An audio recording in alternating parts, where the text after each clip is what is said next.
The Warlord of Saturn's Moons by Eleanor Arnason. Originally published in New Worlds 7, an anthology from editor Michael Moorcock in 1974, who also gave us the story in New Worlds number 6, which came out the next year.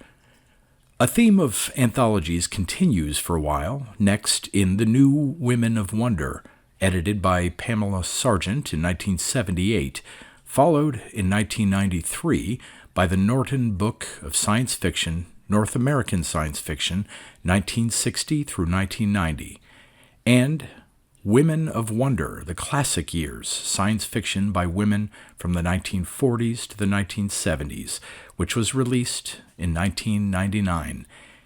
Then came an appearance in The Future is Female in 2022. It was included in a collection of the author's tales called Ordinary People in 2005. Read by Daryl T. Smith II from my channel, Quasar Spectra. The Warlord of Saturn's Moons. Here I am, a silver-haired maiden lady of 35, a feeder of stray cats, a window ledge gardener, well on my way to the African violet and antimacassar stage. I can see myself at 50, fat and a little crazy, making cucumber sandwiches for tea, and I view my future with mixed feelings. Whatever became of my childhood ambitions, joining the Space Patrol, winning a gold medal at the Olympics, climbing Mount Everest alone in my bathing suit, sustained only by my indomitable will and strange psychic arts learned from Hindu mystics. The saddest words of tongue or pen are something or other that might have been, I think. I light up a cigar and settle down to write another chapter of The Warlord of Saturn's Moons. A filthy habit, you say, though I'm not sure if you're referring to smoking cigars or writing science fiction. True, I reply, but both activities are pleasurable, and we maiden ladies lead lives that are notoriously short on pleasure. So back I go to the domes of Titan, and my red-headed heroine death-raying down the Warlord's minions. Ah, the smell of burning flesh, the spectacle of blackened bodies collapsing. Even on paper, it gets a lot of hostility out of you, so that your nights aren't troubled by dreams of murder. Terribly unrestful, those midnight slaughters, and waking, shaking in the darkness, your hands still feeling pressure from grabbing the victim or fighting off the murderer. Another escape. In a power sledge, my heroine races across Titan's methane snow, and I go and make myself tea. There's a paper on the kitchen table, waiting to tell me all about yesterday's arsons, rapes, and bloody murders. Quickly, I stuff it into the garbage pail. Outside, the sky is hazy. Another high-pollution day, I think. I can see incinerator smoke rising from the apartment building across the street, which means there's no air alert yet. Unless, of course, they're breaking the law over there. I fling open a cabinet and survey the array of teas. Earl Grey? I ponder. Or Assam? Gunpowder? Jasmine? Gen Mai Chai? Or possibly an herb tea? Sassafras, mint, Irish moss, or moo? Deciding on Assam, I put water on, then go back to write an exciting chase through the icy Titanian mountains. A pursuer's sledge goes over a precipice, and as my heroine hears his long shriek on her radio, my tea kettle starts shrieking. I hurry into the kitchen. Now I go through the tea-making ceremony, pouring boiling water into the pot, sloshing the water around and pouring it out, measuring the tea in, pouring more boiling water on top of the tea. All the while, my mind is with my heroine, smiling grimly as she pilots the power sledge between bare cliffs. Above her in the dark sky is the huge crescent of Saturn, a shining white line slashing across it, the famous rings. While the tea steeps, I wipe off a counter and wash a couple of mugs. I resist a sudden impulse to pull the newspaper out from among the used tea leaves and orange peelings. I already know what's in it. The Detroit murder count will exceed 1,000 again this year. The war in Thailand is going strong. Most of Europe is out on strike. I'm far better off on Titan with my heroine, who is better able to deal with her problems than I am to deal with mine. A deadly shot. She has also learned strange psychic arts from Hindu mystics, which give her great strength, endurance, mental alertness, and a naturally pleasant body odor. I wipe my hands and look at them, noticing the bitten fingernails, the torn cuticles. My heroine's long, slender, strong hands have 2-inch nails filed to a point and covered with a plastic paint that makes them virtually unbreakable. When necessary, she uses them as claws. Her cuticles, of course, are in perfect condition. I pour myself a cup of tea and return to the story. Now my heroine is heading for the mountain hideout where her partner waits, a tall, thin, dour fellow with one shining steel prosthetic hand. She doesn't know his name, and she suspects he himself may have forgotten it.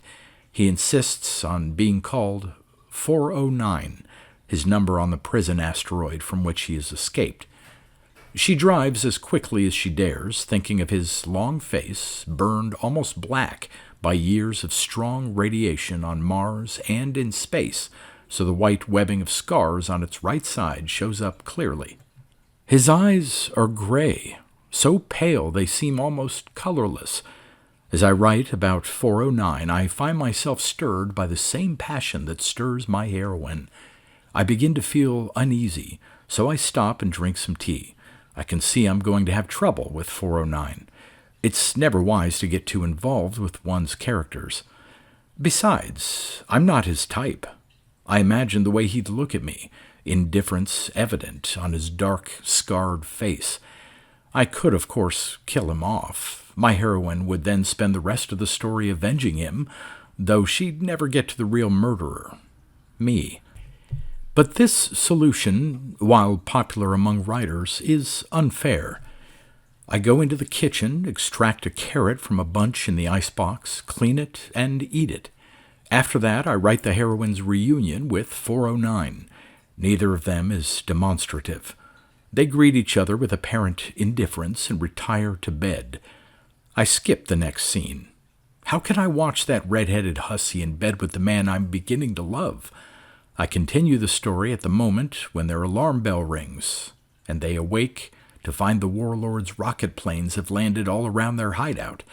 A desperate situation. 409 suggests that he make a run for it in their rocket plane. While the warlord's minions pursue him, my heroine can sneak away in the power sledge. The plan has little chance of success, but they can think of none better. They bid farewell to one another, and my heroine goes to wait in the sledge for the signal telling her 409 has taken off. As she waits, smoking a cigar, she thinks of what little she knows about 409. He was a fighter pilot in the war against the Martian colony and was shot down and captured. While in prison, something happened to him that he either can't remember or refuses to talk about, and when the war ended and he was released, he became a criminal. As for herself, she had been an ordinary sharpshooter and student of Hindu mysticism, a follower of Swami Bluestone of the Brooklyn Vedic Temple and Rifle Range. Then she discovered, by accident, the warlord's plot to overthrow the government of Titan, the only one of Saturn's satellites not under his control. With her information about the plot, the government may still be saved. She has to get to Titan City with the microfilm dot. The alarm bell rings and she feels the ground shake as 409's plane takes off. Unfortunately, I'm writing the story from my heroine's point of view. I want to describe 409 blasting off, the warlord's rocket planes taking off after him, chasing him as he flies through the narrow, twisting valleys, the plane's rockets flaring red in the valley's shadows and missiles exploding into yellow fireballs. All through this, of course, 409's scarred face remains tranquil, and his hands move quickly and surely over the plane's controls. His steel prosthetic hand gleams in the dim light from the dials. But I can't put this in the story, since my heroine sees none of it as she slides off in the opposite direction down a narrow trail hidden by overhanging cliffs. I'm beginning to feel tense. I don't know why. Possibly 409's dilemma is disturbing me. He's certainly in danger. In any case, my tea is cold. I turn on the radio, hoping for some relaxing rock music, and go to get more tea, but it's 20 to the hour. Time for the news, and I get the weekend body count. 2 men found dead in suspected West Side dope house. Naked body of woman dragged out of Detroit River. I hurry back and switch to a country music station. On it, someone's singing about how he intends to leave the big city and go back down south. As I go back into the kitchen, I think, carry me back to Titan. That's where I want to be. I want to repose on the methane snows at the edge of a frozen sea. I pour out the old tea and refill the cup with tea that's hot. The radio begins to make that awful beepity-beep-beepity sound that warns you the news is coming up. I switch back to the rock station where the news is now over. I'm safe for another 55 minutes, unless there's a special news flash to announce a 5-car pileup or an especially ghastly murder. The plan works. For my heroine, at least. She doesn't know yet if 409 got away. She speeds off unpursued. The power sledge's heating system doesn't quite keep her warm, and the landscape around her is forbidding. Bare cliffs and narrow valleys full of methane snow. Overhead, the dark blue sky. Saturn has set, and the tiny sun is rising, though she can't see it yet. On the high mountains, the ice fields begin to glitter with its light. On she races, remembering how she met 409 in the slums of the Cup on Ganymede as she fled the Warlord's assassins. She remembers being cornered with no hope of escape. Then behind the 2 assassins a tall figure appeared, and the shining steel hand smashed down on the back of one assassin's head. As the other assassin turned, he got the hand across the face. A moment or 2 more, and both the assassins were on the ground, unconscious.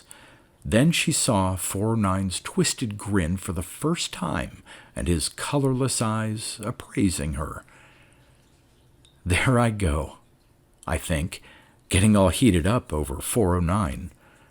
The radio was beginning to bother me, so I shut it off and relight my cigar. I find myself wishing that men like 409 really existed. Increasingly in recent years, I've found real men boring. Is it possible, as some scientists argue, that the Y chromosome produces an inferior human being? There certainly seem to be far fewer interesting men than interesting women, but theories arguing that one kind of human being is naturally inferior make me anxious. I feel my throat muscles tightening and the familiar tense, numb feeling spreading across my face and my upper back. Quickly, I return to my story.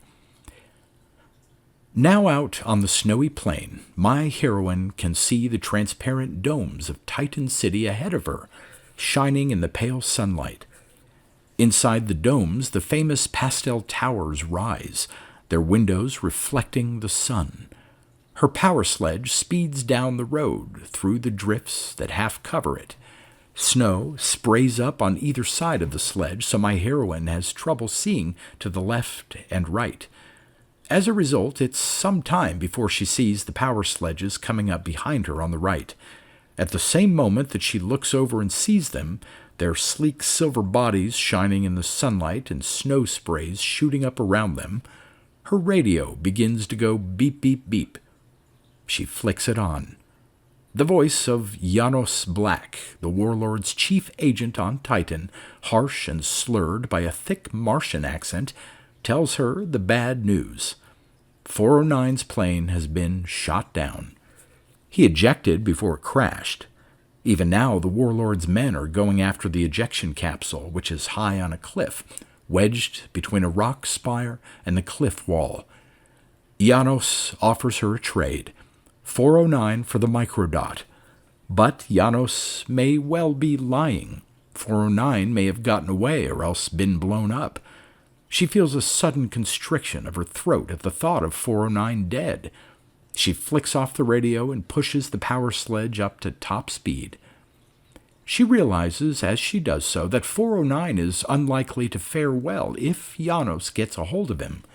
Janos' wife and children died of thirst after the great Martian network of pipelines was blown apart by earther bombs, and Janos knows that 409 was a pilot in the Earther Expeditionary Force. I write another exciting chase, this one across the snowy plain toward the pink, green, blue, and yellow towers of Titan City. The Warlord's power sledges are gaining. Their rockets hit all around my heroine's sledge, and fire and black smoke erupt out of the snow. Swearing in a low monotone, she swings the sledge back and forth in a zigzag, evasive pattern. I stop to puff on my cigar and discover it's gone out again. My tea is cold, but the story's beginning at last to interest me. I keep on writing. As my heroine approaches the entrance to Titan City, she's still a short distance ahead of her pursuers. Her radio beeps. It's Janos Black again. He tells her his men have gotten to the ejection capsule and are lowering it down the cliff. Any minute now, they'll have it down where they can open it and get 409 out. Ignoring Janos, she concentrates on slowing her sledge and bringing it through the city's outer gate into the airlock. A moment or two later, she's safe. But what about 409? Frankly, I don't know. I stand and stretch, decide to take a bath, and go to turn the water on. The air pollution must be worse than I originally thought. I have the dopey feeling I get on the days when the pollution is really bad. I look out the window. Dark, gray smoke is still coming out of the chimneys across the street. Maybe I should call the air control number.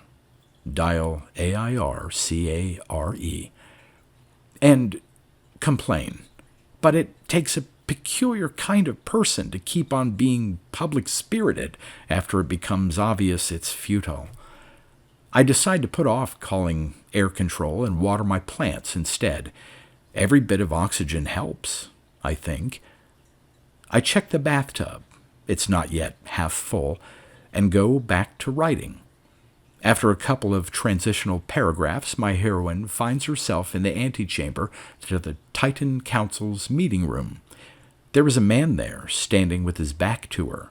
He's tall and slender, and his long hair is a shade between blonde and gray.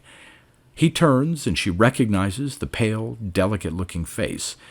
This is Michael Stelladoro, the warlord of Saturn's moons. His eyes, she notices, are as blue as cornflowers, and he has a delightful smile. He congratulates her on escaping his power sledges, then tells her that his men have gotten 409 out of the ejection capsule. He is still alive and, as far as they can determine, uninjured. They have given 409 a shot of sofamine. At this, my heroine gasps with horror. Sofamine, she knows, is an extremely powerful tranquilizer used to control schizophrenia. One dose is enough to make most people dependent on it, and withdrawal takes the form of a nightmarish psychotic fugue. The warlord smiles his delightful smile and turns on the radio he has clipped to his belt. A moment later, my heroine hears 409's voice telling her that he has in fact been captured. He sounds calm and completely uninterested in his station. That, she knows, is the sofamine. It hasn't affected his perception of reality. He knows where he is and what is likely to happen to him, but he simply doesn't care. When the sofamine wears off, all the suppressed emotions will well up, so intense that the only way he'll be able to deal with them will be to go insane, temporarily at least. The warlord tells her he regrets having to use the sofamine, but he was certain that 409 would refuse to talk unless he was either drugged or tortured, and there simply wasn't enough time to torture him.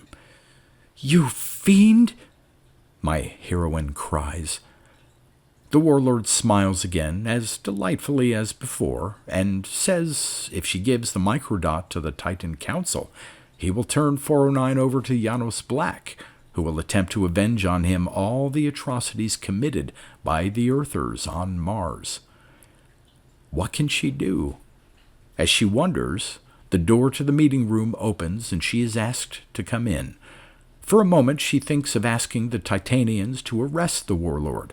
Almost as if he's read her mind, he tells her there's no point in asking the Titanians to arrest him. He has diplomatic immunity and a war fleet waiting for him to return. She turns to go into the meeting room. "I'll tell Janos the good news," the warlord says softly and turns his radio on. She hesitates, then thinks, a man this evil must be stopped, no matter what the cost. She goes into the meeting room. I remember the bath water. Leap up and run into the bathroom. The tub is brim full and about to overflow. I turn off the tap, let out some of the water, and start to undress. After I climb into the tub, I wonder how I'm going to get 409 out of the mess he's in. Something will occur to me. I grab the bar of soap floating past my right knee. After bathing, I put on a pink and silver muumuu and make a fresh pot of tea. Cleanliness is next to godliness, I think, as I sit down to write. My heroine tells her story to the Titan Council and produces the microdot. On it is the warlord's plan for taking over the government of Titan and a list of all the Titanian officials. The president of the council thanks her kindly and tells her that they already have a copy of the microdot obtained for them by an agent of theirs who has infiltrated the warlord's organization. "Oh no! Oh no!" my heroine cries. Startled, the president asks her what's wrong. She explains that she has sacrificed her partner, her love, to bring them the information they already had. "Rest easy," the president says. "Our agent is none other than Janos Black. He won't harm 409. Thinking of Janos's family dying of thirst in an isolated settlement, my heroine feels none too sure of this. But there's nothing left for her to do except hope. After that, I describe her waiting in Titan City for news of 409, wandering restlessly through the famous gardens, barely noticing the beds of Martian sandflowers, the blossoming magnolia trees, the pools full of enormous silver carp. Since the warlord now knows that the Titan Council knows about his schemes, the Council moves quickly to arrest the officials he's subverted. The newscasts are full of scandalous revelations, and the warlord leaves Titan for his home base on Tethys, another one of Saturn's moons. My heroine pays no attention to the newscasts or to the excited conversations going on all around her. She thinks of the trip she and 409 made from Ganymede and Titan in a stolen moonhopper, remembering 409's hands on the ship's controls, the way he moved in 0G, his colorless eyes and his infrequent, twisted smile. Cornball, I think, but leave the passage in. I enjoy thinking about 409 as much as my heroine does. After 2 days, Janos Black arrives in a police plane. 409 is with him. Janos comes to see my heroine to bring her the news of their arrival. He's a tall man with a broad chest and spindly arms and legs. His face is ruddy and Slavic, and his hair is prematurely white. He tells her that he kept 409 prisoner in the warlord's secret headquarters in the Titanian mountains till the Titanian police moved in and arrested everybody. "Then he's all right," she cries joyfully. Janos shakes his head. "Why not?" "The sofamine," Janos explains.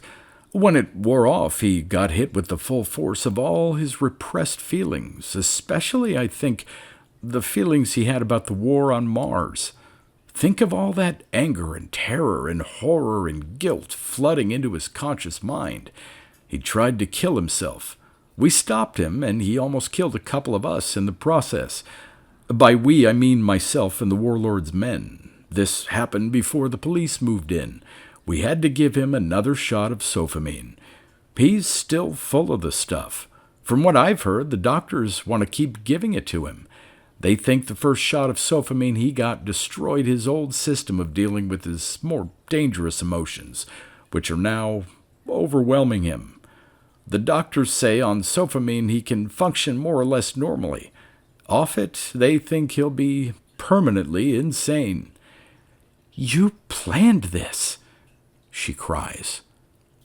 Janos shakes his head. "The Warlord gave the order, miss. I only obeyed it, but I didn't mind this time. I didn't mind." I stop to drink some tea. Then I write the final scene in the chapter, my heroine's meeting with 409. He's waiting for her in a room at the Titan City Hospital. The room is dark. He sits by the window looking out at the tall towers blazing with light and at the dome above them, which reflects the tower's light so it's impossible to look through it at the sky. She can see his dark shape and the red tip of the cigar he smokes. "Do you mind if I turn on the lights?" she asks. "No." She finds the button and presses it. The ceiling begins to glow. She looks at 409. He lounges in his chair, his feet up on a table. She realizes it's the first time she's seen him look really relaxed. Before this, he's always seemed tense, even when asleep. "How are you?" she asks. "Fine." His voice sounds tranquil and indifferent.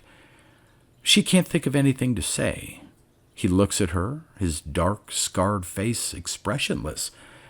Finally, he says, "Don't let it bother you. I feel fine." He pauses. She still can't think of anything to say. He continues, "The pigs don't want me for anything here on Titan. I think I'll be able to stay." "What are you going to do here?" "Work, I guess. The doctors say I can hold down a job if I keep taking sofamine." He draws on the cigar so the tip glows red, then blows out the smoke. He's looking away from her at the towers outside the window. She begins weeping. He looks back at her. "I'm all right. Believe me, I feel fine." But she can't stop weeping. Enough for today, I think, and put down my pencil. Tomorrow, I'll figure out a way to get 409 off sofamine. Where there's life, there's hope, and so forth, I tell myself.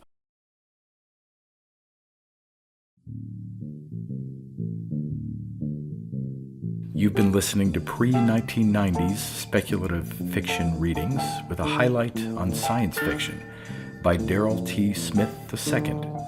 Please consider clicking the donation link in the description box. Thank you so much for your time and your imagination.